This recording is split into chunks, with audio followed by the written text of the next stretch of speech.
So let's talk about the Housing Choice Voucher program. You've probably heard of it for renting, but it has this pretty amazing, little-known feature that can actually help someone buy a house. It sounds a little wild, right? Could a voucher that's meant to help pay your rent somehow become a ticket to home ownership? Well, the answer is yes, and we're going to break down exactly how this whole thing works.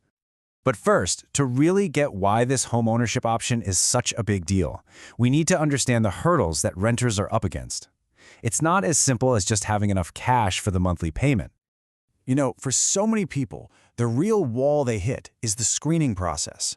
You could have the deposit, you could have the first month's rent ready to go, but you can still be turned away because of what's in your past, your credit history, a past eviction, you name it.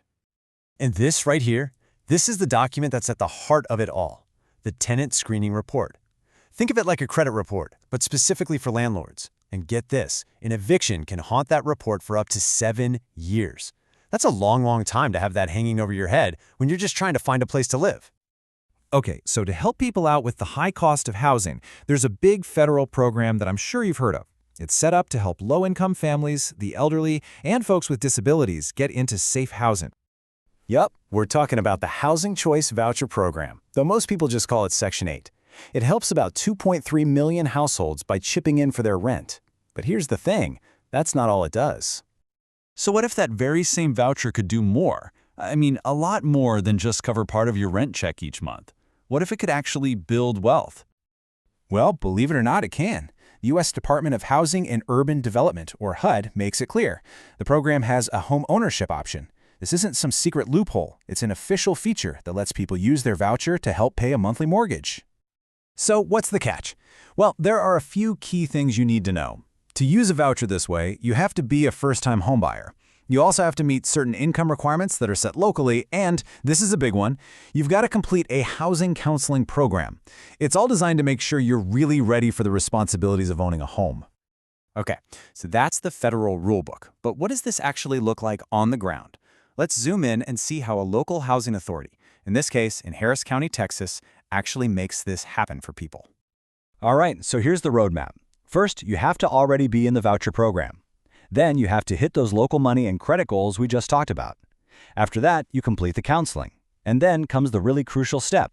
You have to get approved for a regular mortgage from a bank. Once you clear all those hurdles, the housing authority sends that subsidy money straight to your mortgage lender for up to 15 years.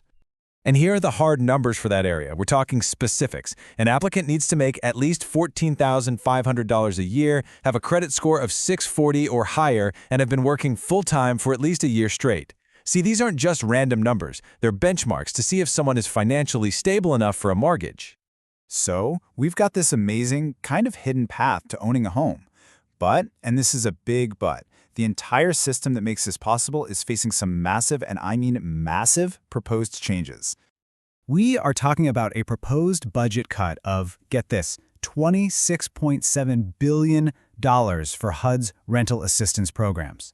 To put that in perspective, that's not just a trim, that's a 43% reduction, which would be a huge blow to housing aid across the country.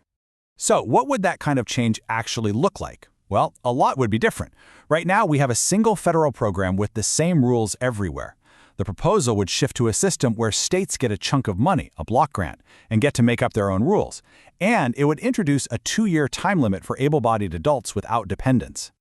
As you can imagine, this has kicked off a pretty intense debate. On one side, you have people like this landlord who feel the current system isn't working perfectly and that some people might be taking advantage of it.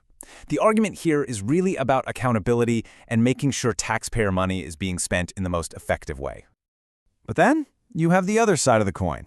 This comment really captures that viewpoint, that the program is an absolutely essential safety net. The point they're making is that all sorts of people rely on this aid. Working families just trying to get by, seniors, people with disabilities. And from their perspective, these cuts could be devastating. And it really brings us to the core question here. With millions of people depending on this help, who should be in the driver's seat? Should we have one central federal system with the same rules for everyone? Or is it better to let each state decide for itself? There's no easy answer, but whatever choice is made will change the lives of millions of people.